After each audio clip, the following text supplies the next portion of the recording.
Hey everybody, welcome to my own personal video. Obviously my channel is called Hora del Mate, which I interview professionals of industries, but I'm stepping away a little bit from that for just a moment here to tell you or to speak to you about what I think happiness means as a component, as a way of life, and possibly a few steps we can take towards how we can achieve happiness and what it means individually to each one of us. Um, Obviously the people I've interviewed shared some really interesting insights. I would just like to highlight some of the few things that I think. Um, First of all, if we, I'm a child of second generation immigrants from South America. I moved to Canada, and if we look at how our parents, if you're the second generation like myself, live their lives, it was more about survival. They didn't really have the luxury of being able to contemplate a life beyond what they already had, perhaps, or didn't prioritize it as much because we had a century before a time of civil wars going on and just world wars and consistent recessions happening, not unlike today. But I think myself as a second generation, I have the privilege of being able to contemplate what my happiness is.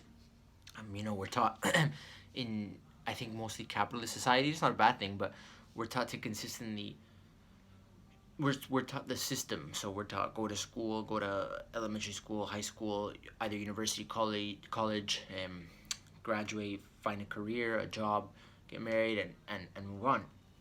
I don't think there's an emphasis so much on traveling or finding yourself, and perhaps maybe that's why so many of this younger generation is doing something like this.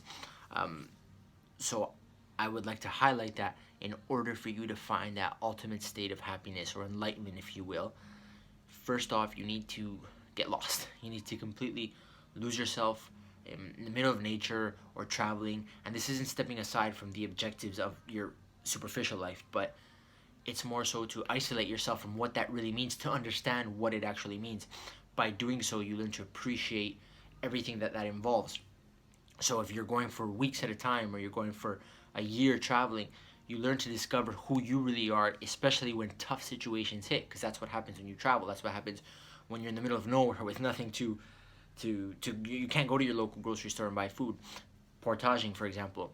And these things are so important because they develop a new side of you. And obviously the phrase step out of your comfort zone is very popular, and it should be, because inside your box, your comfort zone, it's where you live. You can survive just as much as you want inside that comfort zone, because you don't need anything outside of the box. When you leave your box of comfort, now you're exploring new versions of yourself, and this is where it's hard because you've never been there before. You don't know. It's so unknown. It's so dark. You don't know where that can take you, and that's okay, because it's in that area where you discover new versions of yourself. And again, it is hard. I often think that the unknown is, or I used to think that the unknown is brutal. It can be brutal depending on what the unknown is for you, but you also discover that the unknown is beautiful, and that makes life beautiful.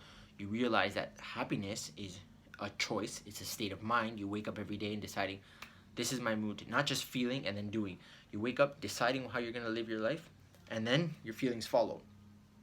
Um, so you then develop a sense of appreciation for everything around you. You look at a vase and you say, wow, how beautiful this vase. You think that it was someone took the time out of their day or dedicates their life or puts food on someone's table by making this as a living and presenting it to a manufacturer and then so forth, and it comes all the way to your home, and you realize the trajectory that it made, and you start appreciating the very, very minuscule things in life. And I think that's extremely important. So let's say getting lost as a whole, finding yourself, getting lost, is the first step towards happiness, enlightenment. And I will definitely make a few more videos with some more how-to steps on how to get there eventually. Um, and I hope you enjoyed. I hope you are searching for yourself. I hope you're finding yourself in this world that's so cruel at some points. You learn to find the beauty of it all, and you're going through all that dirt to find the way out at the other side. Enjoy, guys.